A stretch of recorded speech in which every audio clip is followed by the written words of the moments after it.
Salah satu perusahaan blue chip di Indonesia, yaitu PT Telkom dengan kode emiten TLKM, akan membagikan dividen di bulan Juni tahun 2023 ini. Nah, pada saat video ini dibuat, tanggal 9 Juni tahun 2023 adalah tanggal cum date dari saham Telkom. Nah, biasanya sebuah saham ketika setelah cumulative date itu akan mengalami ARB. Kalau itu tidak ARB, harga pasti akan turun beberapa saat. Contohnya, saham Adro ketika bagi dividen, besoknya langsung turun ARB 2 kali berturut-turut. Kemudian saham UNTR, setelah cumulative date atau pembagian dividen, itu sahamnya turun 3 kali berturut-turut. Nah, dengan adanya aturan batasan ARB yang baru di bulan Juni ini, apakah saham Telkom berpotensi akan ARB sampai dengan 15%? Yuk kita bahas. Oke, jadi ini adalah jadwal pembagian dividen dari Telkom. Terlihat di sini untuk cum date atau cumulative date di pasar reguler dan pasar negosiasi, yaitu pada tanggal 9 Juni tahun 2023. Nah, jadi buat Anda yang ingin mendapatkan dividen dari Telkom, Anda harus punya sahamnya, kemudian di-keep sahamnya, dan jangan dijual sampai dengan closing date tanggal 9 Juni.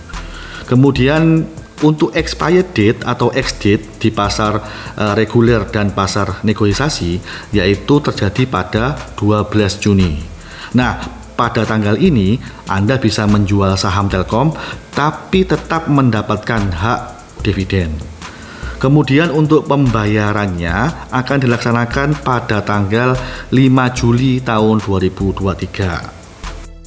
Kemudian kalau kita lihat laporan income statement atau rugi laba PT Telkom, di sini kita bisa melihat bahwa kinerja dari tahun ke tahun untuk PT Telkom itu bisa dibilang cukup bagus. Revenue selalu bertumbuh tiap tahunnya. Untuk revenue tahun 2022 itu naik menjadi 147 triliun. Yang mana tahun 2021 revenue-nya hanya 143 triliun. Jadi sudah ada kenaikan sekitar 3%. Ya, walaupun kecil tapi setidaknya revenue-nya selalu bertumbuh. Tapi untuk net income ternyata di sini berbanding terbalik dengan revenue. Untuk net income di sini saya lihat ada penurunan. Net income di tahun 2021 itu sebesar 24,7 triliun. Sedangkan net income di tahun 2022 yaitu 20,7 triliun.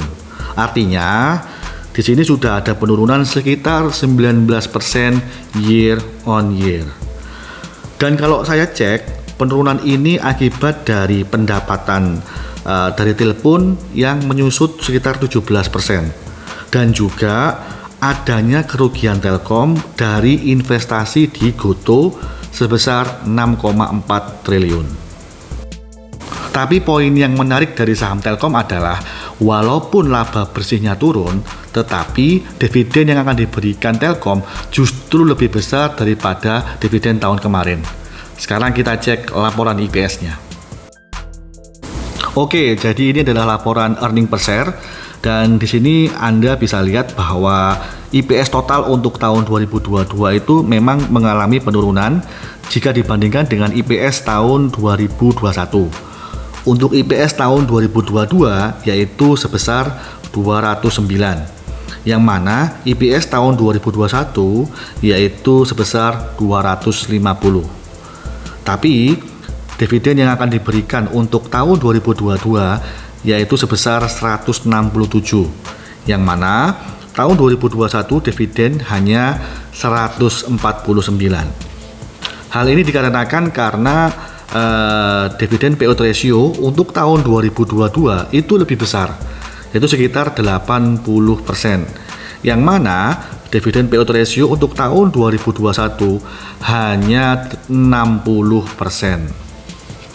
Nah, untuk saat ini harga saham Telkom itu sekitar 4.150 per lembar. Artinya dividen yield dari Telkom itu sekitar 4%.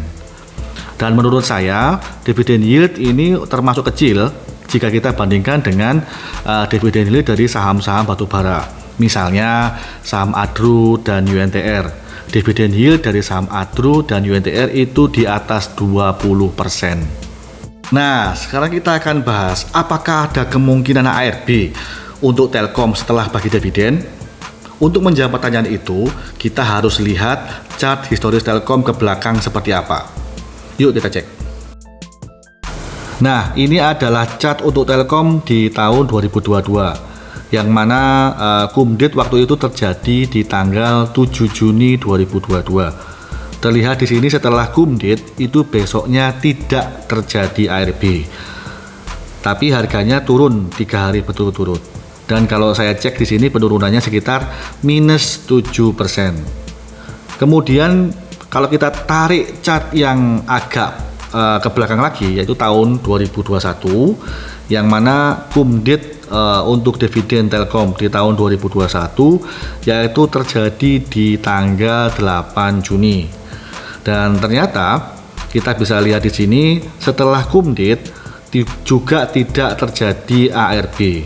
Tapi lagi-lagi harganya setelah kumdit itu turun sekitar minus 5,9%. Kemudian kalau kita tarik lagi ke belakang di tahun 2020, jadi ini adalah chart tahun 2020, untuk kumdit dividen dari saham Telkom yaitu terjadi di tanggal 29 Juni tahun 2020.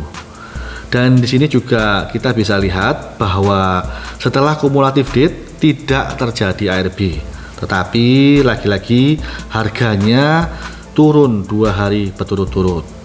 Jadi penurunannya di sini sekitar minus 6%. Dan kemudian kalau kita bisa lihat setelah itu di hari ketiga harganya sudah mulai bergerak naik kembali. Oke, jadi kesimpulannya adalah saham Telkom ini setelah bagi dividen nanti kemungkinan kecil akan terjadi yang namanya ARB. Tetapi menurut pandangan saya, walaupun tidak ARB, harga saham setelah kumulatif date nanti pasti akan turun beberapa saat.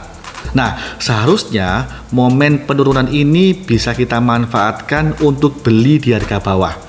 Jadi kita sebagai investor jangka panjang bisa mendapatkan harga saham Telkom dengan lebih murah. Dan secara fundamental, secara Telkom juga perusahaan yang bagus yang cocok untuk dibuat investasi jangka panjang. Demikian video kali ini. Jadi saya sampaikan kembali bahwa ini adalah hasil analisa pribadi versi saya. Tidak ada ajakan jual atau beli sama apapun. Anda tetap harus melakukan yang namanya do your own research sebelum mengambil tindakan untuk keputusan saham Anda. So, kalau Anda suka dengan video ini, jangan ragu untuk klik tombol like dan subscribe-nya. Kita ketemu di video berikutnya dan sampai jumpa.